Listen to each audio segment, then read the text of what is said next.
Welcome to First Pitch. It's Tuesday. It's June 18th. We've got good news and we've got bad news. Bad news is be the last day I'll be on here. More bad news, you get Prez back tomorrow. But we do have today Drew Martin from Sports Memo and the seasoned veteran off a 3-1 night and also a 1-0 night for Drew last night. I took the caller last night, so I'm going to let these guys start today. Dave, how are you doing this morning? Struggling to find plays on the card, so still got a lot of work to do, but have some thoughts on a lot of games today, and nice little run over the last few days, so hopefully going to keep that going. Yeah, let's keep it going, and we've got some good games going today, Drew. Let's start things off. Right off the top, we got the game that was scheduled to go yesterday, Philadelphia at Washington, Jake Arrieta and Patrick Corbin. We've seen the line shift a little bit in this one. This line's up to 155 and 9.5. Yesterday morning, Dave, when we were talking about this one, the line was around $1.40, so we did see money come in on Washington and Corbin. I'll start with you, Drew, because Dave and I talked about this one yesterday. What are your thoughts on Arrieta versus Corbin? I don't have any strong opinion. Just real quick, Arrieta isn't a guy that I'm necessarily looking to bet on right now at this stage in his career. But at the same time, laying minus 150 as high as minus 160 almost with Corbin and Washington isn't something I'm interested. I don't think that's a plus EV in the long run. So quickly, it was just a pass for me, Marco.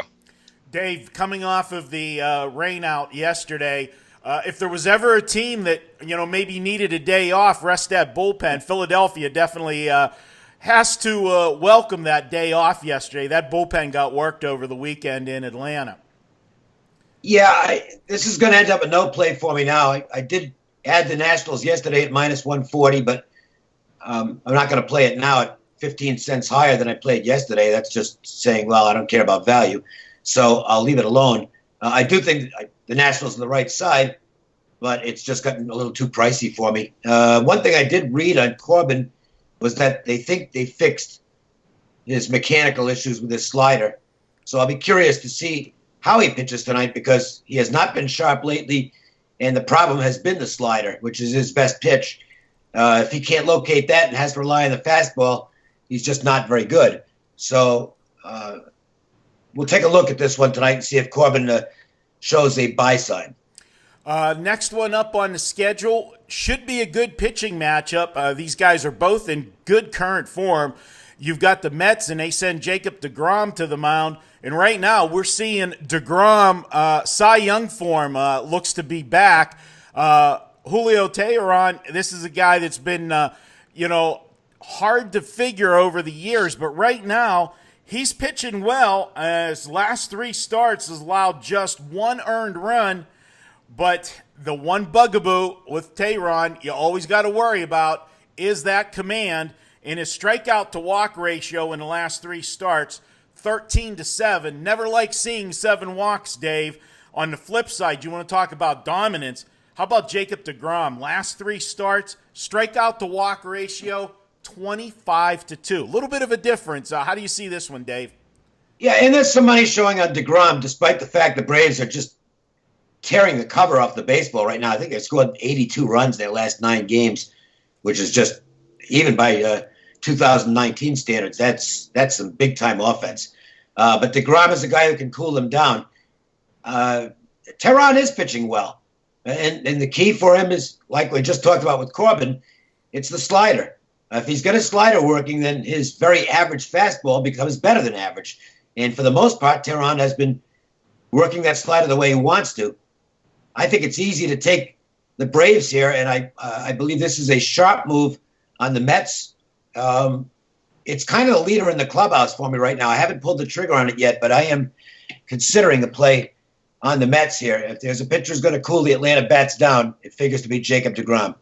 Yeah, and you talk about Drew, going back to Teheran, he has pitched well against the Mets in his career. 25 starts against the Mets. He's got an ERA of 2.16 and a WHIP of 1.03. The only thing that gets overshadowed by is DeGrom against Atlanta. 18 starts in his career and an ERA of 1.86. In today's baseball market, normally you'd be looking at an under in this one. But Atlanta, for the month of June, 14 of their 16 games have gone over the total. Good luck with betting an under in baseball these days. Yeah, great point, Marco. And I'm right with you. When you talk to Grom, it's been 5 starts over 1 month since he's given up more than 2 earned runs in any game. And that's against lineups like the Dodgers, the D-backs, the Colorado Rockies, going against powerful lineups there and performing very well. You both bring up facts on Tehran. I'll tell you this, his highest ground ball rate of his career this year, he's changing speeds very well. That's something I love to look to bet on. And he's got it. Fastball, changeup guy. Home runs 0.86 year to date this year. His career is 1.15, so he's keeping the ball in the ballpark as well. I look towards the under as well of 9. It's just you're talking about this Mets lineup as they're getting healthier. I have them as bet on. Plus the fact that the Atlanta Braves, depending what metrics you want to look at, in current form, you could make the argument it's the best lineup in baseball. So I just, like you said, Marco, it's tough to make money betting unders against those type of lineups. So I've passed, but I really was looking towards the under of 9 in this one. Moving on, you've got Miami, a team that just can't find a way to get out of their own way right now. And they're playing the Cardinals. Cardinals back at home off of a very long road trip. Opened up the homestand with a nice 5-0 victory last night. They send Flaherty to the mound tonight. How do you guys see this one? Drew, I'll start with you being you're that Miami guy for us. So tell us about your Marlins. Yeah, I'm actually wearing the old Florida Marlins shirt right now. I kind of like the old logo a little more personally. But Yamato, I like this guy, the young guy. I think he's got very high upside. And whenever you can grab these young guys where lineups haven't seen haven't seen him much, and grab a huge plus price on these guys. Granted, it's the Marlins, so it's kind of tough to back them, especially when they're not, the most profitable team in baseball like they were, a month ago on that small stretch. But still plus 200 with the fish. That's the only way I would bet it, but haven't bet it as of now, Marco. You look at it, and I agree with you, Drew. These young pitchers, I love to take them first time around the league. And as me and Dave talked yesterday about it, and it's the same situation here, you've got a young pitcher making back-to-back starts against the same team, taking away that advantage. And we saw how that worked out yesterday. Does that happen again here, Dave, with him facing St. Louis? Yeah, I'm not as high on Yamamoto as Drew is. I think his stuff is marginal, and he's going to have to be a really good control pitcher. When he's got his command, any pitcher, when he's got his command, can get by. I'm not sure about Yamamoto. I think he'll find the going a little bit rougher tonight. And the flip side here is Flaherty. Talked about this yesterday with Michaelis, who's got great numbers at home and horrific numbers on the road, and followed the pattern again in his last 2 starts because he got crushed at Miami and then comes back and just completely shuts them down last night. Flaherty has been dynamite at home. I think the Cardinals are winners tonight. I'm not going to lay the price, but I don't have much interest in the dog here. I'm going to go ahead and throw out. I'm going to look at the over in this one. I think both pitchers are going to get knocked around a little bit tonight. And a little stat for you on Flaherty this season in nighttime starts. 8 of his 9 nighttime starts have gone over the total. I'm going to look to the over 8.5 in this one. Moving on, we've got Colorado. Boy, talk about another team that definitely needed a day off. The Rockies, off of that record-breaking series over the weekend against the Padres. What was it, Dave? 92 runs, I believe, in that series. Now they go on the road, division matchup. They go to Arizona. Arizona returns home off of a road trip. How do you guys see this one? It's Senzatella and Kelly on the mound for these two. I'll start with you, Dave. Well, Merrill Kelly's pitching really good ball right now, and he's added a pitch to his arsenal, and it's really helping him. He started off pretty well, started getting knocked around, and now has come back and is pitching mostly pretty good ball right now. give him an edge over Senzatella on the mound. I don't know that I want to lay this much, though. I'm going to get priced out of this game, I think, at 140, 145. It's a steep price. And the Rockies, their problem this weekend was simply their bullpen was just absolutely horrific against San Diego. They blew 2 big ninth-inning leads. It was just a miracle split for the Padres and a very frustrating split for the Rockies. The day off should be helpful to them. I think this is a good game to lay off for me. I just can't. I can't lay that much with the Diamondbacks, even though Kelly is impressing me right now. Just to me, you've got a situation where the value actually says Colorado. Team form says Arizona. That's a pass. Yeah, Drew, you talk about Kelly, how well he's pitched. I mean, his last 3 starts has been absolutely lights out. An ERA of 0.81 and a whip even less than that ERA. His whip is 0.62. He has been absolutely dominant. Does that continue against this red-hot lineup of the Colorado Rockies? Mark, I'm not sure it continues to that level just because, you're right. The Rockies are in fine form right now. But like Dave said, I mean, pitching matchup, I definitely give it to Arizona. And I'm not so sure just one day off is enough to recover from what this Rockies bullpen went through. So, I mean, at minus 145, minus 147, like Dave said, it's getting priced out of the market. But I am trying to find ways to get onto the D-backs because I would like to take advantage of this starting pitching matchup and the bullpen. I still don't think for the Rockies is 100% after that 4-game series that I believe was the highest scoring series in Major League history. Yes, it was. And if you do want to take the under, I'll give you a stat. The Rockies this season, after a loss, and they're on the road following a loss, 13-3 to the under. We're seeing a 10 here in Arizona. That's a pretty big number, and I think it's a little bit inflated, obviously because of the weekend the Rockies had. I know the ball can carry here in Arizona, but this isn't Mile High. This is not Coors. I think there's a little bit of value on the under, but man, you play this one, I just can't watch the game. This is one of those ones you could have under 10 and be sitting 3-2, 6th inning, and you ain't going to feel good about it once that bullpen rolls in. So, no, and Arizona's bullpen isn't exactly spectacular either. Archie Bradley can't get anybody out. Hirano's had a shaky season, to put it mildly. Greg Holland's been good. Andries is just a guy. Chafin's actually pitched pretty well lately, but he's a lefty specialist.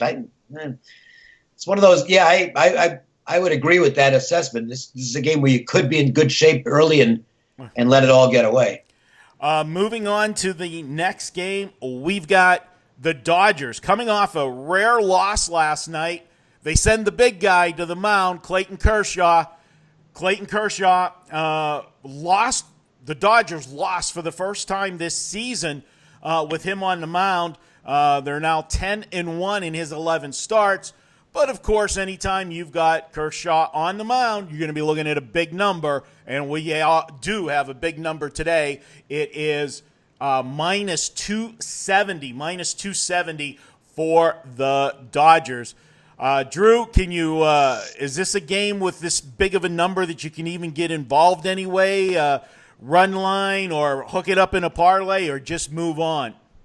I don't really like home team run lines. I just the 9 at-bats, the 8 at-bats. I've talked to multiple sportsbook directors that say, it's just not a really smart bet over the long term. So I tend to stay away from that, Marco.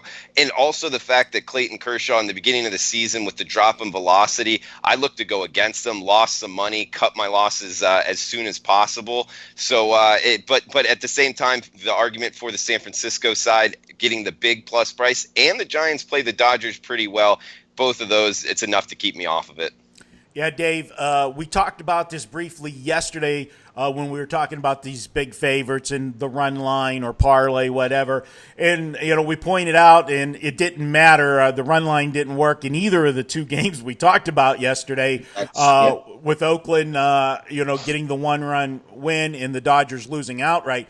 But the Dodgers, as we pointed out yesterday, this is a team that's not scoring runs. They're winning games. They're getting great pitching, but you look at this team, the last 9 games, only twice have they scored more than 3 runs. So obviously not a team that you can think about laying a run line with right now.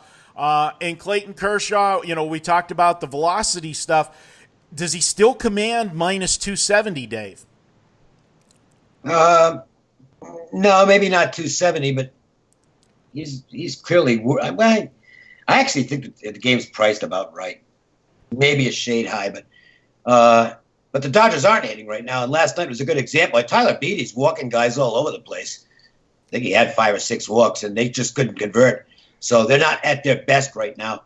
But that's not enough for me to make a case on taking the dog. All right, I'll go with that. And a little stat for you guys on the total. And again, we got some really big angles on unders in some of these games. Dodgers 16-3 to the under after allowing 3 runs or less 3 straight games this season. That was the angle yesterday as well, and we saw the under get the money again rather easily yesterday. Guys, moving on to the next game. We've got Milwaukee against San Diego. I'm a little bitter. Anytime you get a game and you only give up 2 runs, you're generally going to feel pretty good about your play. I know Dave was feeling real good about his play because he had the under. Unfortunately, I had the Milwaukee Brewers yesterday. I had the Padres as well. Yeah, double winner. Okay, Dave. All right, we get it. You're hot, buddy. How about this one? You got Woodruff against Allen for San Diego. Dave, how do you see this one? Well, I've talked about this a lot, so I'll talk about it again. Logan Allen is making his debut. A lot of intensity with this guy. He's pretty polished, too. He's not a great stuff guy, but he really knows how to pitch. And his numbers in the PCL this year are a little bit sketchy, but that's the PCL. You have to put a bit of an asterisk on anything in the PCL because there are so many hitter ballparks. They're using a major league ball this year. We know the ball's juiced. So the fact that he's got an ERA over 5 in this year's PCL doesn't really worry me a great deal. I think this guy's going to go out and pitch well tonight, as many first-time starters do, especially lefties, who have not been seen by the opposition before. Tough to go against Brandon Woodruff, though, who's been a machine for the Brewers, and it's legit, too. Woodruff is pitching extremely well, putting up some dynamite numbers. Strikeout numbers are impressive. I haven't done anything with this yet, but I will get involved in this game in some fashion. I suspect I'll probably play something involving the under, whether it's first 5 or not, a full game. I haven't decided, and I might try something on the Padres at what is a pretty big price with the debuting southpaw on the mound. The Padres have a lot of momentum right now. They've got things rolling a little bit. So those we'll call them leans for now, but something involving San Diego and the under tonight for me. Yeah, I can definitely see from a value standpoint, Dave, this does look a little bit high. But again, you're talking Woodruff on the mound for Milwaukee. Drew, if you go with the simplest number, he's made 14 starts. Milwaukee's 12-2 in those 14 starts. Yeah. That's a hard number to ignore. Doesn't I know everybody will break down metrics, the advanced numbers. At the end of the day, when you walk to the window, that win-loss is all that matters. And besides that, his metrics are really good. Yeah, so for the season, 3.87 ERA, whip of 1.15. 2 good starts again. He had 1 rocky start there against Pittsburgh, 3 back, and then he followed that up with 2 games. Classic Woodruff, 6 or 7 innings, give up 3 runs, keep your team in the game. And with that bullpen, and you got Hader come in for whenever to protect it, you're going to win those games most of the time. Yeah, and I forgot to mention something, which is that there might be a bullpen advantage for Milwaukee tonight because Hader had last night off, so he figures to be available. I'm not sure Yates pitches tonight. If this is close late, he's worked 3 of the last 4 days, including 2 straight. Not a big pitch count because he's just blowing away people. But I'm not sure the Padres will use him 3 straight days. So that's something to also factor in. This, I know I'm keeping going back and forth in this game. This might be a game where the in-game becomes more attractive than the actual pre-game. Drew, how do you see it? Yeah, I had this game actually circled. Marco, I think you bring up some great points. 12-2 with Woodruff. He's a guy I'm looking to back for sure. And you bring up the fact that his stats, his advanced metrics are good. I agree with you. I think sometimes the actual win-loss rate gets kind of lost in the sauce here a little bit more than it should in sports betting.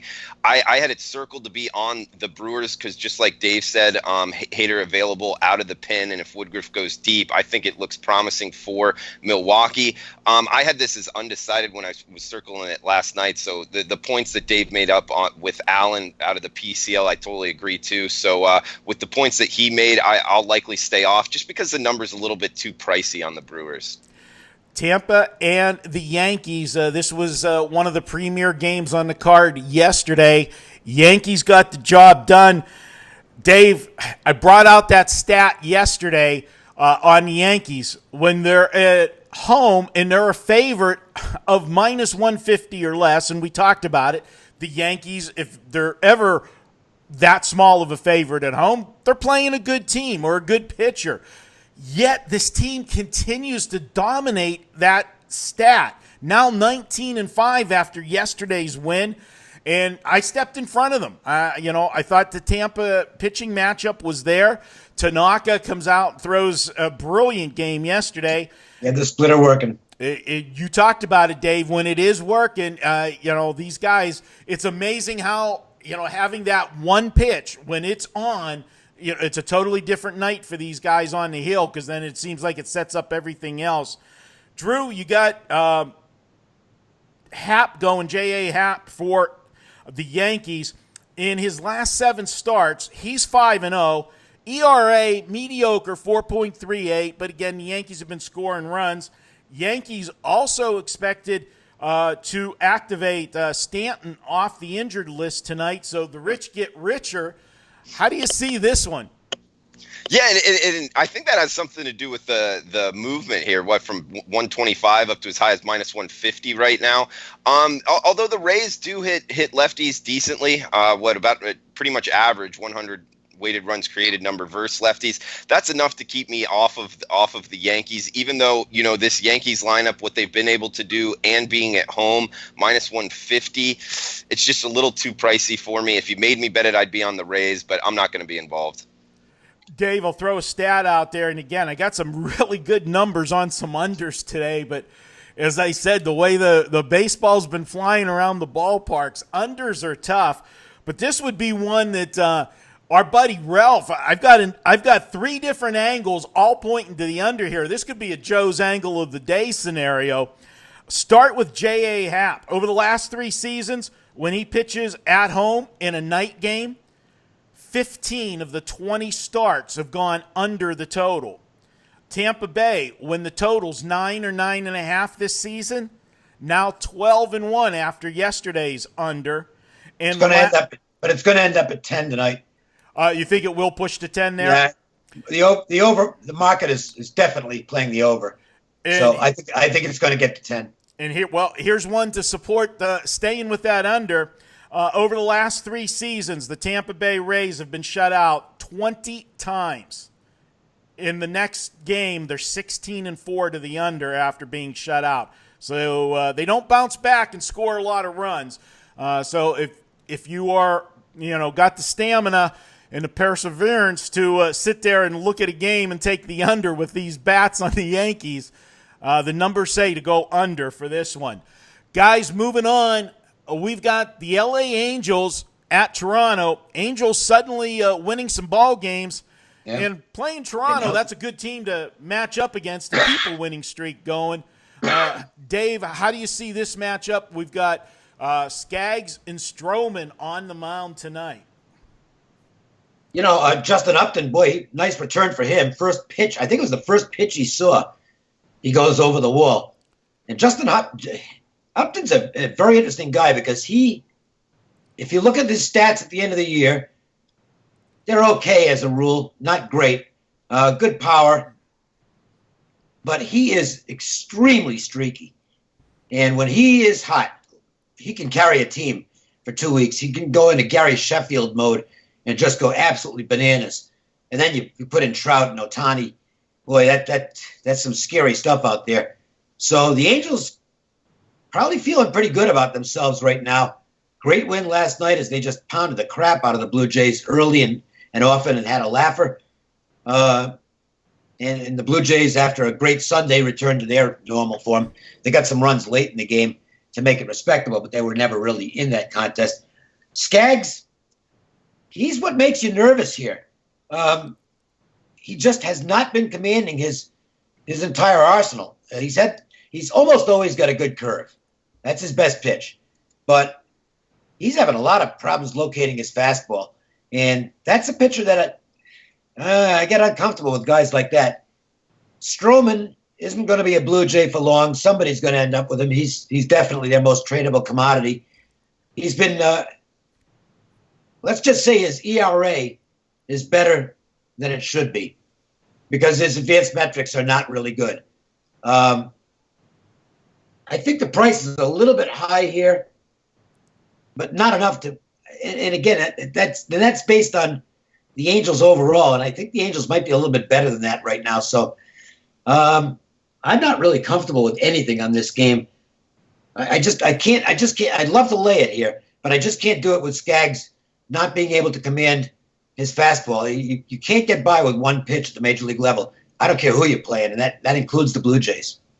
Drew, Dave's hit the nail on the head with Skaggs. This is a guy that to me has just average stuff. And then whenever you throw in the control problems, his strikeout to walk ratio, last two starts, 9-6. You can't have 6 walks in there. He's not a guy that can overcome giving free passes. Stroman, this is a guy I like to look for guys like this it's playing an ugly team. But when you got a guy that's got maybe a chance to get out of town, he knows that he's a, trade bait, that they could use him. I think it gets these guys pumped up to try, to have some good outings, get traded, get to maybe a contender, because he's definitely not going to contend in Toronto anytime soon. He's got the better ERA here. But again, this Toronto team, I can't trust them. But you know what? I don't expect Skaggs to go deep in this game. And even though the Angels are playing better, I still don't trust the bullpen of the Angels. And this is a big number with Skaggs as a starter. I think the value's on Toronto. I'll tell you this, Marco, since Ohtani's been back in the lineup, this Angels lineup has just been a bet on for me, man. I feel that they're still underrated. What he brings, you talk about value, even though he's not on the pitcher's mound, it's been amazing what he's been able to do for this lineup, and still having Trout, like Dave said. It's a tougher lineup to kind of navigate through, but I do think Stroman, that hard slider that he has kind of could match up well outside of Ohtani. But I agree with you. I mean, minus 123 on the road with Skaggs. Skaggs, like Dave said, is the reason that I'm not betting the Angels, just because, like you said, Marco, too many walks. I don't like backing pitchers that give that many free passes, especially laying it on the road. I want to bet the Angels, but because of that issue with Skaggs, I'm not betting them. I'll throw one stat out to you. As bad as Toronto has been the last 2 seasons, when they're at home after allowing 9 runs or more, they're 12-4 in the next game, and that would line them up tonight as a play. Guys, this one, we've got Cleveland at Texas. Not the return that Clevenger wanted last night. This Texas team, he was pretty good. He had a few control problems, and I think Francona probably went 1 inning too far with him. This was my loser last night. I had the first 5 under. What a way to lose! It's 2 outs, nobody on. It's a 3-1 game. Bottom of the 5th. Walk walk, and then they take him out and they bring in Tyler F. Clippard. There can't be anybody, if you're a baseball bettor and you're on a side or a total, there just can't be anything more depressing than Tyler Clippard coming in the game and 2 pitches in, he gives up a double and first 5 goes over. That's the only thing I lost last night. But I thought Clevenger looked good. I'm surprised at the number. I think he threw 97 pitches, which that was more than I thought he would throw, coming off 67 in his second rehab start. So I think Francona might have made a mistake, but hey, he was trying to ride a strong horse, and it just didn't work out. And Texas continues to just play good baseball. I mean, this team, they don't look like much on paper, but man, they're 39-33. They're getting a lot of mileage out of a couple of starters that they didn't figure to get mileage out of, which would be Arrieta and this guy, Adrian Sampson. Plesac, 2 really good starts, not so good as last start. You know, I think you can make a case. Well, no, at the price, I think the price is just right in this game. I made the Indians a small favorite. That's what they are, so it's going to be an easy pass for me. But not real eager to get in front of Texas right now. They think they're better than they think they're better than they are, and that's a dangerous team because they're believing in themselves. Yeah, they're definitely playing good baseball right now. Drew, we talk about Adrian Sampson. Here's a guy, it's either feast or famine with him. Look at his last 6 games. He's got 3 starts where he allowed 0 or 1 run, and then he's got 3 starts where he's allowed 5 or more runs. The problem is, which one is going to show up tonight, and how can you pinpoint it? And in his last start against Boston, he allowed 4 home runs. Now, we realize, the ball can fly out of Fenway. That's still 4 home runs. That's not good. How do you look at this one? Yeah, not good at all. And I don't know what the right word is. Maybe volatility on both sides with the pitchers, because you get Plesac on the hill for the Indians. When we talk about young guys, against lineups that haven't seen him too much, that's a situation where I like to bet on as well, especially top end guys. And we do get a low price on them, but still the Texas lineup, Chu and company have been hitting the ball very well. So I think there's arguments for both sides. I can see it going both ways with both lineups performing well. I kind of think it's correctly priced, so I don't see a lot of value either way. We talk about Sampson and those 4 home runs in his last start. Plesac tried to say "hold my beer" because he gave up 3. He didn't quite get there, but giving up 4 home runs at Fenway to that lineup versus giving up 3 home runs at Cincinnati to the Reds, maybe the 3 home runs was a little bit of a worse performance. Moving on. Right. Yeah. Moving on to the next one, guys. We've got Boston and Minnesota. A good game last night. Rick Porcello, had one of his best games of the season, obviously. Minnesota, and they've been scoring runs in bushels, and for them to be handcuffed last night, great feat by Boston pitching. Tonight, we've got David Price coming off a very short outing last time out, and we've got Minnesota with Michael Pinedo. I don't know how you can handicap him. I never know which one's going to show up here with Minnesota and Pineda. What do you guys think? I'll throw out Price's last game, just one of those games. The market definitely took an early stance on Boston. The Twins actually opened as favorites in this game. It swung to -120 the other way now. It's basically pricing me off. I had a check mark next to the Red Sox going into this game. They've got some momentum right now. And this is a kind of a prove-it series for the Twins because they've been beating up on the bad teams.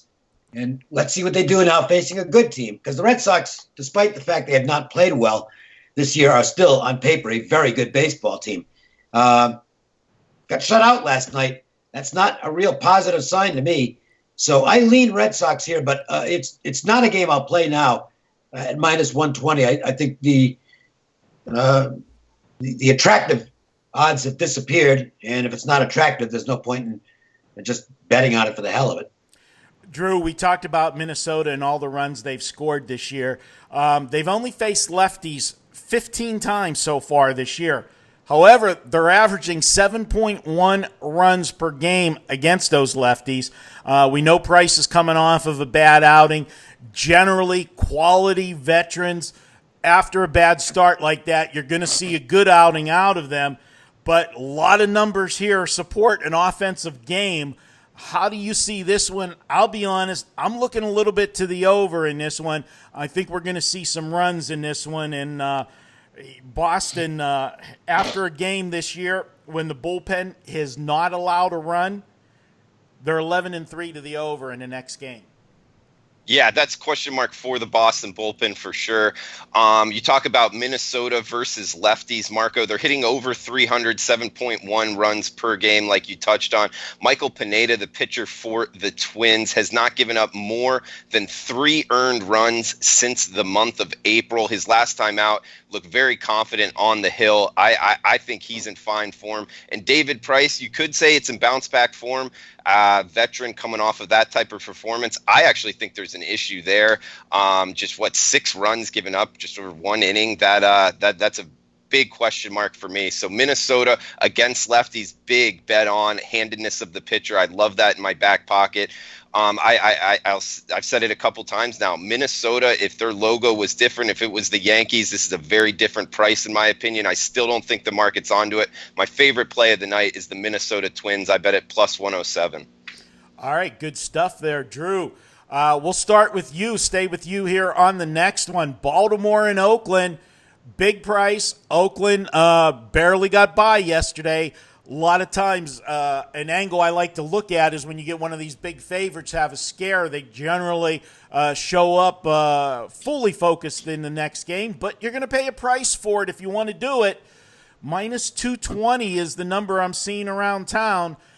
Too much of a price? Pass this one, hook it up in a money line parlay, or what do you think? I mean, East teams going into Oakland, sleepy atmosphere. I'm always looking to be on the Athletic, more times than not looking to be on the Athletics than not. But you're right, over minus 200. Very quickly, it's a pass for me. Dave? Yeah, I'm not particularly interested. There's been a little money on Baltimore, but not enough. It's just a ripple. I think it's just a long shot bet that people are taking, and not really interested. I know I have no desire to back the Orioles, basically ever. And I'm not laying 220 with Oakland. Yeah, I could lay 220 with Oakland. I just can't lay 220 with Oakland and Brett Anderson. Saying the words Brett Anderson in minus 220 is just, it doesn't go well. Moving on, Kansas City and Seattle. Homer Bailey on the mound for KC.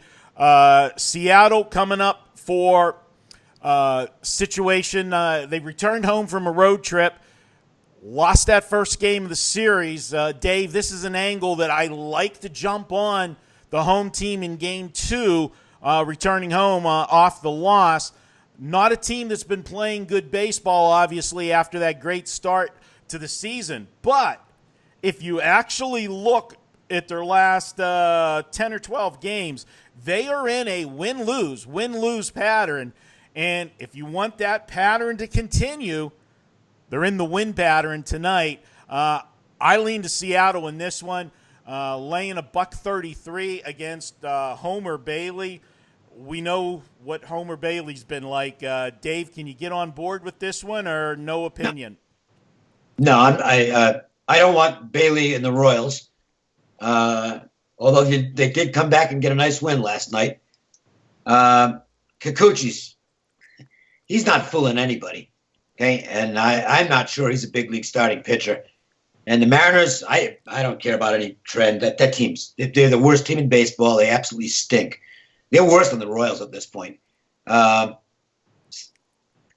not laying 130. There's just not a chance of that. Now, this is a game I very quickly put an X through this game. I really don't want to play on either team. And they can entertain themselves for the next few days and then go out and start getting crushed by somebody else.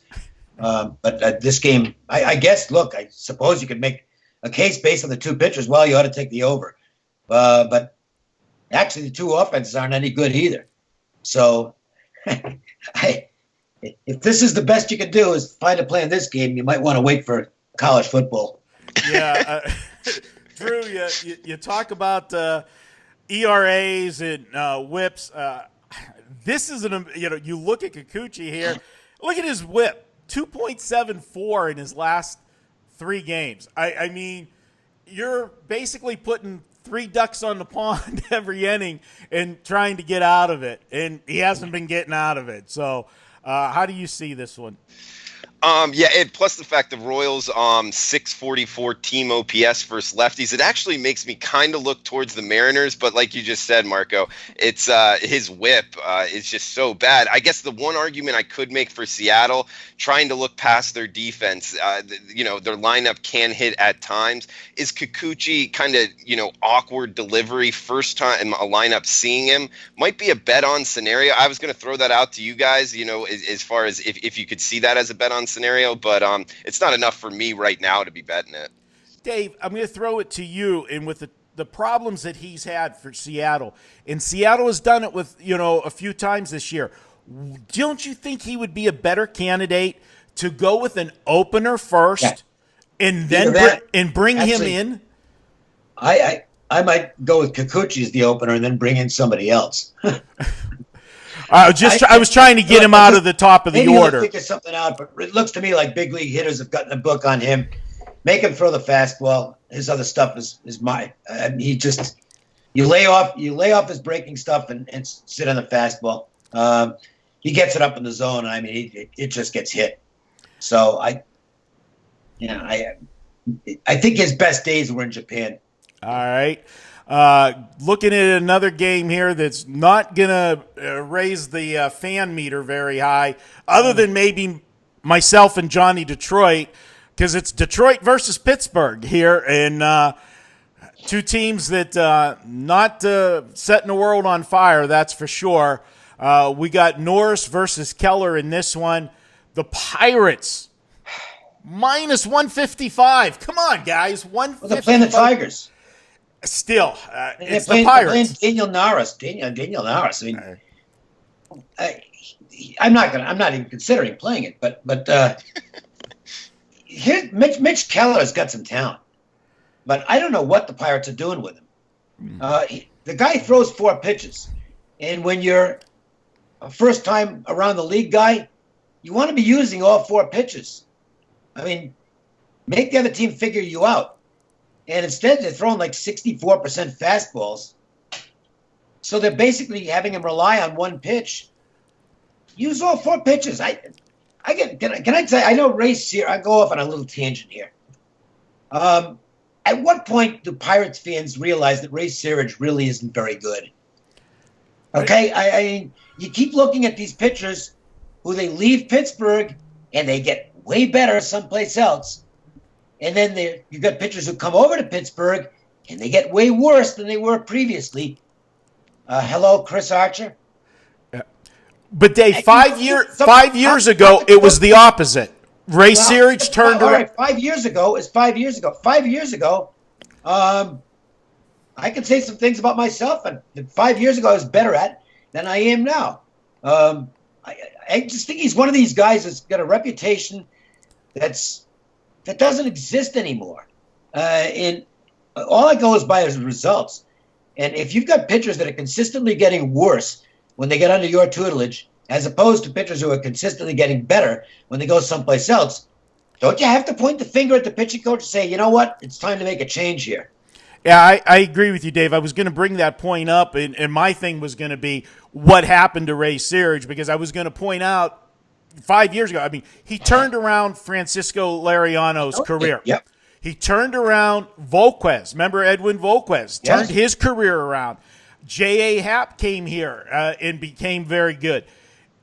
Then all of a sudden, like you said, look how much better Garrett Cole's pitched in Houston. Now, granted, he's got better players around him, but how much better he's been. Charlie Morton went into another. And how about Tyler Glasgow after he left Pittsburgh until the injury with Tampa? I mean, yeah, it's alarming. At one point, people were calling him the horse whisperer of pitchers, and now it's not there.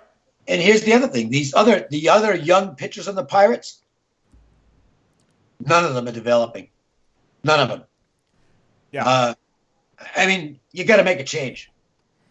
I can't disagree with you. And we just made fun of the Seattle pitcher's whip. Well, Mitch Keller says, hold my beer, because his whip in the last 3 games, he has officially put 3 guys per inning on base. He's got a whip of 3.00 in his last 3 starts and an ERA of 15.43. Now, obviously, those numbers get jumped up whenever you only go 3 and 4 innings and you give up 6 runs. But he has been no mystery. 17 hits in 7 innings. And where's the advantage of being first time around the league? I cannot, at any number, consider the Pittsburgh Pirates tonight at $1.50. I'm sorry.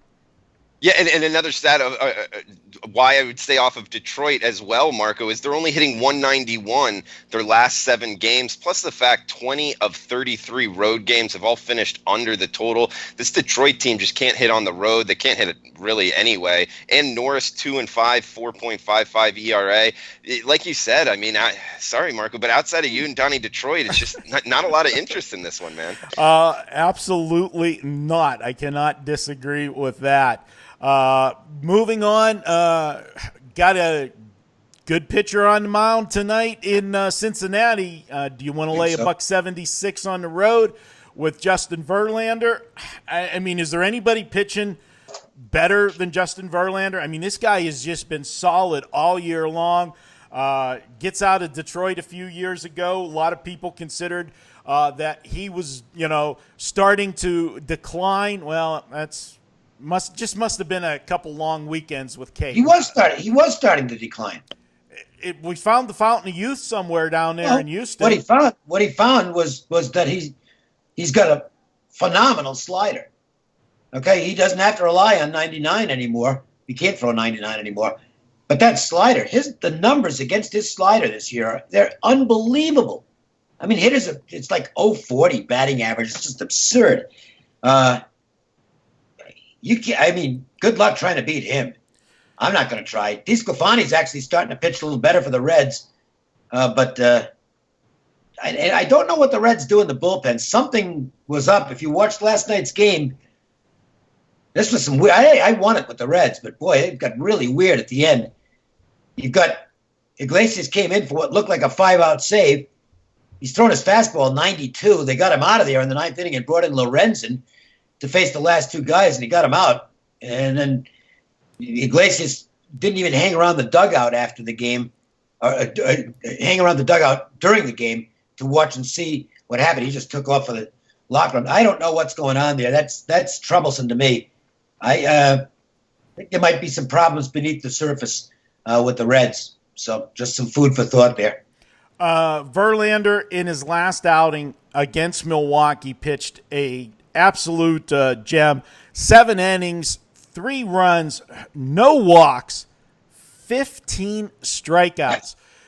Drew, off of an outing like that, whenever you have, and I don't have it in front of me, do either of you 2 guys have his total pitch count in that one? Because when you got 15 strikeouts, obviously you're going deeper into the count. Honestly, he's a guy I don't even look at pitch counts on. I don't. I seriously, he can. Verlander, if you want Verlander to throw 130 pitches, he can throw 130 pitches. He's definitely a throwback to the old style pitch. Yeah, old school guy. Drew, how do you see this game? Marco, I see it as I look towards Houston -1.5 actually, and a couple reasons why. They're 21-13 on the road, and Cincinnati's only 17-17 at home. So the home road splits kind of favor Houston in a sense. Plus the fact Verlander, you bring up pitch counts, he's lasted 7 innings in 6 of his last 7 starts, so he can go deep in the game. I see him going 7, possibly 8 tonight, and bringing up the pitch count. I don't have it in front of me right now, but like Dave said, he's not a big pinch count guy for me. I could see him going deep into this, going 7, flipping it over to the pen. So I like Houston -1.5 here on the run line. And, of course, the difference between the betting a home team on the run line versus the road team, you will get all 9 at-bats. And this is definitely a lineup that can score some runs. However, their last 2 games, they've been shut out and only 2 runs last night. A little bit of a concern. Back-to-back games, worry about that. But prior to that, they were rocking the ball all over the place. Marco, yes, I brought up his pitch count: 100 pitches, 75 strikes, 25 balls. That's nothing. Yeah. Okay. Good stuff there. Moving on. Last game on the card here. We've got the White Sox. They are on the road playing Chicago. Nova and Hamels in this one. I'll start with you, Drew. Got the Battle of Chicago. You know, in these type of games, in the interleague games, we see it when you have the Angels and the Dodgers, the Mets and the Yankees. You know, it's big brother versus little brother. Yeah. I mean, they're both Major League Baseball teams, but definitely one team owns each of those towns, and that other team wants to, I always say they're the ones that come in with a chip on their shoulder. Do the White Sox have a chance at a big number? Sure. They have a chance. And if you made me bet it, that's the way I would go, is on the White Sox plus the big number, just because Hamels on the hill, Cubs, I don't know, laying minus 230 right now. Granted, it is in Wrigley and the White Sox lose the DH, but still, it's not enough here. Plus 200 underdogs. That's the way I would look, but haven't bet it right now, Marco. Dave, you look at Cole Hamels, man, it is tough to step in front of him right now. He's pitching as good as he's pitched in his prime over the last 3 starts. The guy has not given up a run. He's gone 7 or 8 innings in all 3 starts, and he did it at Colorado, okay?